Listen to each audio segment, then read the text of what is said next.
everyone, welcome back to my channel. Hope you all are doing good. Now we are going to cover on inferential statistics.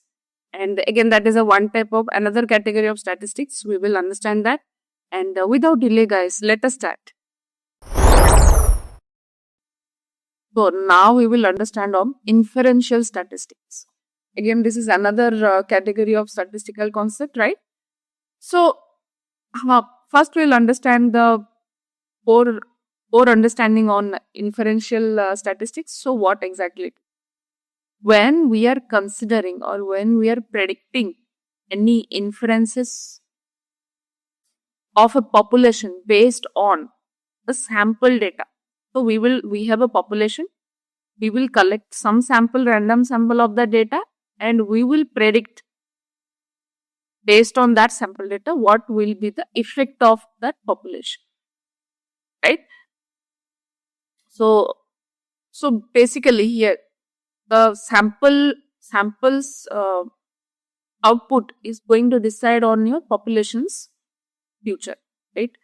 So again, it's another statistical tool to draw conclusions, like where the entire group's result is going to be based on the part of that group. And most of the times, why we are considering this inferential statistic, because if we have to come to some conclusion, and like it is getting very impractical or impossible due to time and resource constraints. For example, you can take during you can consider during our COVID time, right?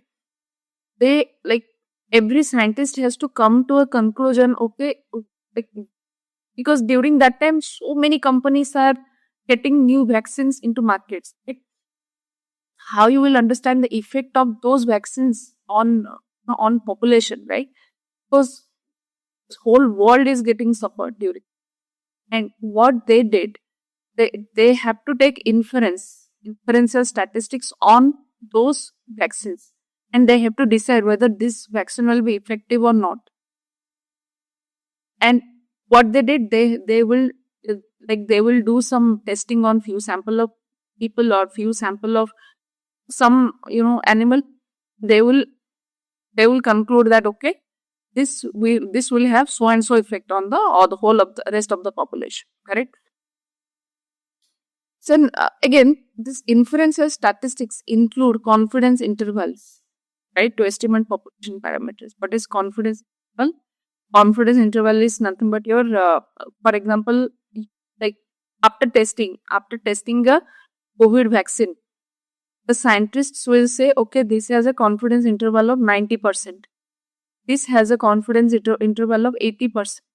Majorly, if the confidence interval of 90% and greater, we will consider, right? At the same time, if the data, like all those data will go to the government, right? And the government will decide which one to, and all those are based on the testing on samples, right? Testing on samples. So, for example, how we are calculating again? We have hypothesis testing, we have t-test, like that, where a drug is more effective. Like I already said, right? COVID drug, how it is effective on the whole population, and regression analysis to predict high house prices and all. So during that time again, you have to confidence, because once house is constructed, it is very difficult, right? We cannot go and break down that house, and so much of money is getting invested. Even when the scientists are recommending this rocket, like whether this like we have to send any rocket, yes or not, these kind of inferential things they will go ahead and they will decide, because when so much of money is invested and you will not come to an output and it will fail, then that is of no use, right? Then we have various different type of inferential statistics. We have hypothesis testing, one is, and another is regression analysis. So what is hypothesis testing again, guys? I already mentioned, we are predicting by using different scientific methods, and we will understand the relationship independent and dependent variable here, right? Then similarly, regression analysis is nothing but how one variable changes over time with relations to another. That is with regression analysis, right? Then what is a hypothesis testing? When we are talking about hypothesis testing, we have two concepts to consider: null hypothesis, alternate hypothesis. Null hypothesis is something when there is no significant difference or relationship between variables. At that time, we will infer that as a null hypothesis. And when we are representing a statement that contradicts the null hypothesis, we will consider that as an alternate hypothesis. For example, we will take one debate, okay? Then on that debate, if you want to contradict, then that is going to be your hypothesis, like alternate hypothesis. Then this null hypothesis, right? Here, the researchers are trying to find the evidence against what? Again, your alternate hypothesis. However, in case of alternate hypothesis, they want to prove that evidence, right? Sufficient evidence. They want to prove that. And mostly you should always follow, like the scientists will always follow on the alternate hypothesis, because null hypothesis, most of the times it should fail. That means, how can I say that? Do you really want that your variables won't depend on each other? That is not the case. That should not be the case. So most of the times you should see how you reject the null hypothesis when we'll compare to the alternate hypothesis. And how we are denoting, guys? We are denoting with H0, and here we are denoting or HA.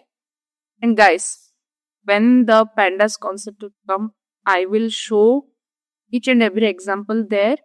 We have a program, we have a calculation on how to calculate everything. And like I already said, pandas is a statistical library. Everything is available. You don't have to write, like if you write one statement, everything, calculation and it will happen. But to know what is happening behind, it is very important, right? So here are few examples which I have shown here. So just consider the first example here. When you are saying that there is no difference the salary of factory workers based on the gender, so we are considering that is a null hypothesis. Okay.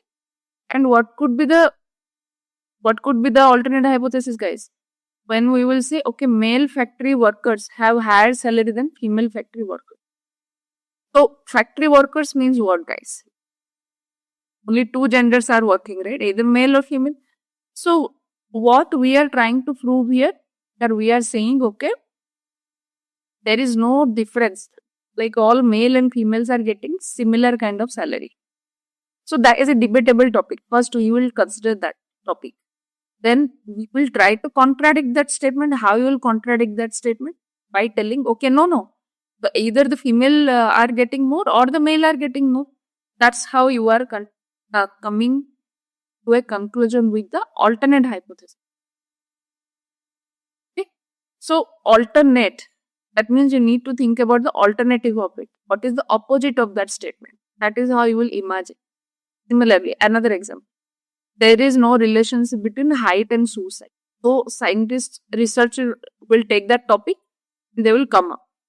Then what the other researcher, there is one more group of researchers, what they will do, they will say, no, there is a positive relationship between height and suicide.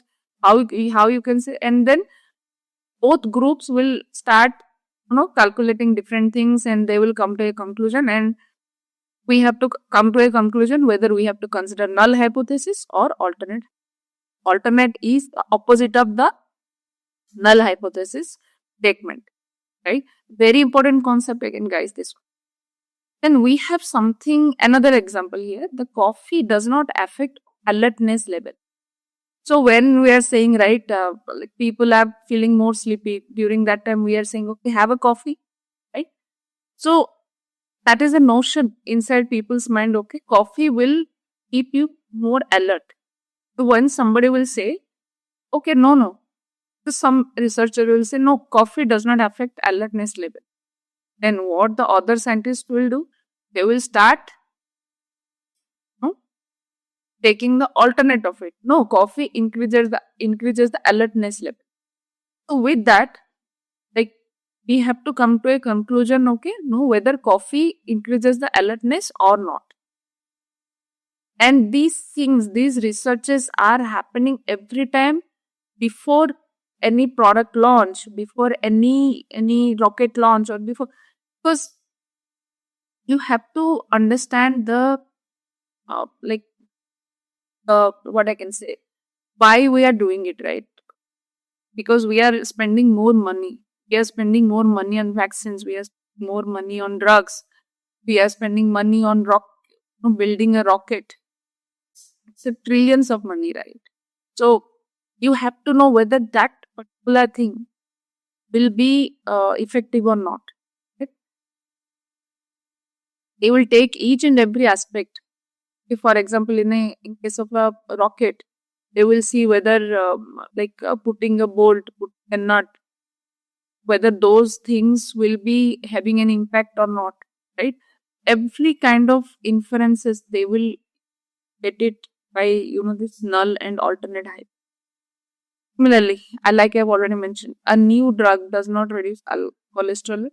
Then the alternate hypothesis can be a new drug reduces cholesterol, like that. Then we have something called one-tailed and two-tailed test.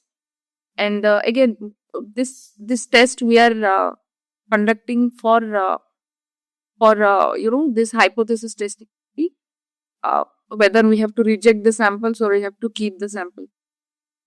This is for that. So a one-tailed test is what? Again, statistical hypothesis test where the critical region is the only one side of the probability. So this is a normal distribution, right? So this is a normal distribution. This is a normal distribution like, right? And this is a normal curve. And if you want to see, this is your critical region. This area is your critical. And this is a tail region, correct? This is your tail region. And when we are saying critical region means my data should be present between 99%, right? Correct? So any data coming beyond this range, we are considering, we have to give a thought that whether we have to consider that or not, right? So yeah, so this is your critical region, and that critical region, if it is on one side of the distribution, then we are telling that as a one-tailed test. Similarly, here we have two critical regions.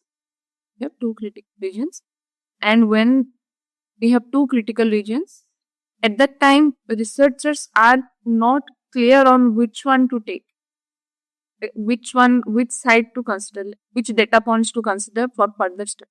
During that time, they will do this kind of test, tail test. So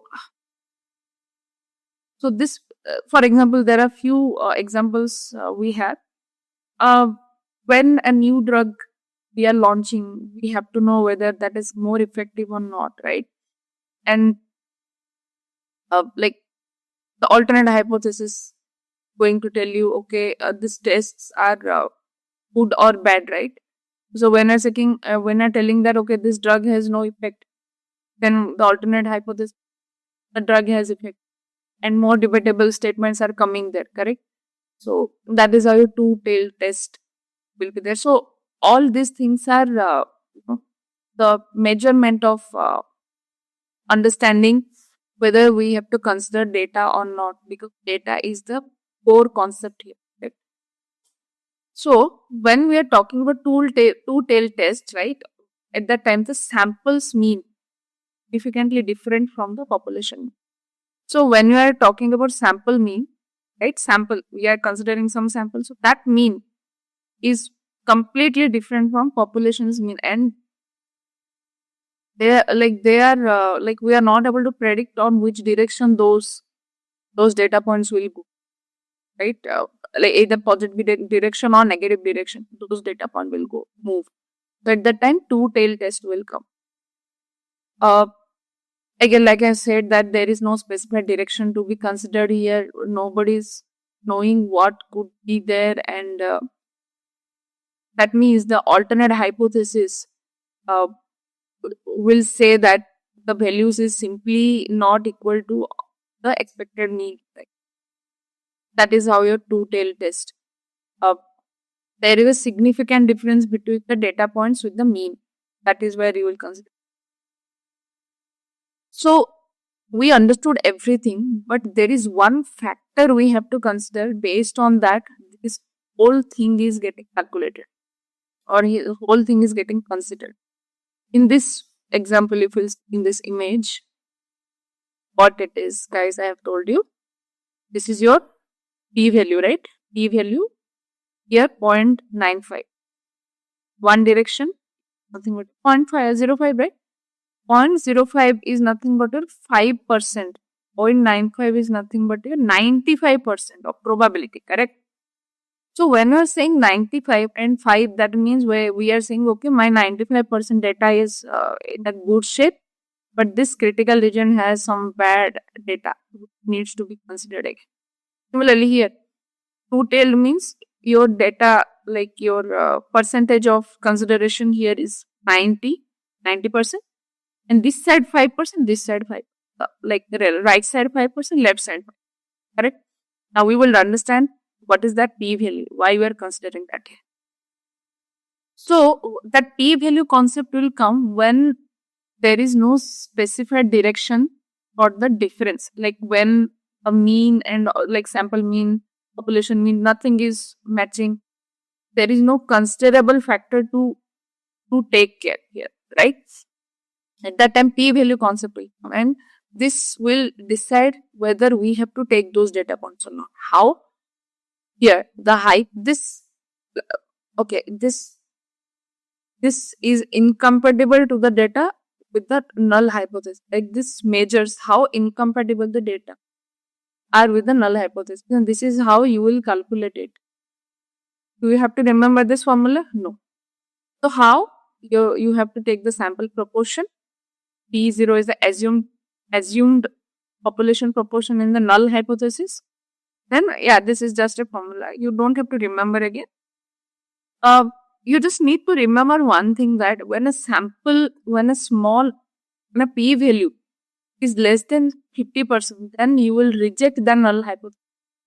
When the p-value is greater than or equal to 50%, that means you have to consider the alternate hypothesis.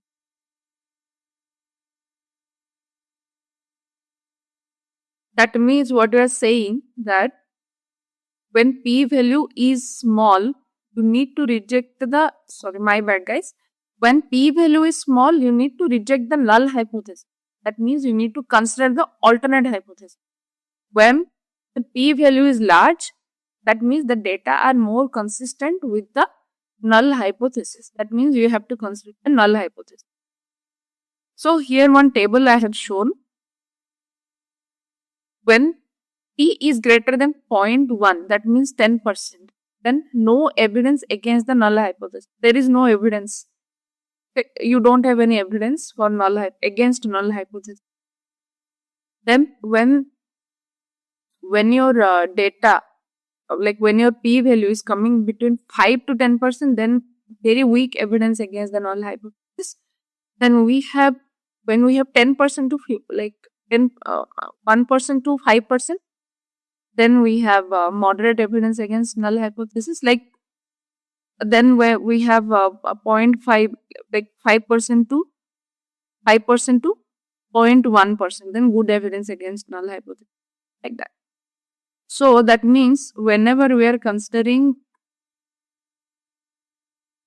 0.5, p is less than 0.05. That means 5 means it's okay. 5%. Sorry guys, my bad. I'm talking about 50%. You need to consider 5% here, because like it's not 0.5, it is 0.05. So when you're telling my null, like you have to consider null hypothesis, at that time your p-value should be 5%, more than 5%, because here, right, we are calculating, my bad, sorry. So here we are saying that my p-value is 5%. So because that is your critical region, and that 5%, based on that 5%, we have to decide the data. That is how we are calculating your null and alternate based on your p-value. So guys, that is all, and just keep going through this video. Well, that is all for now, guys. We will cover next topics in our next videos. Again, few more statistical concepts are there. Start subscribing, like, share your comments, share your feedback, share it with your friends, and till that time, see you. Have a great rest of the whole week. Thank you.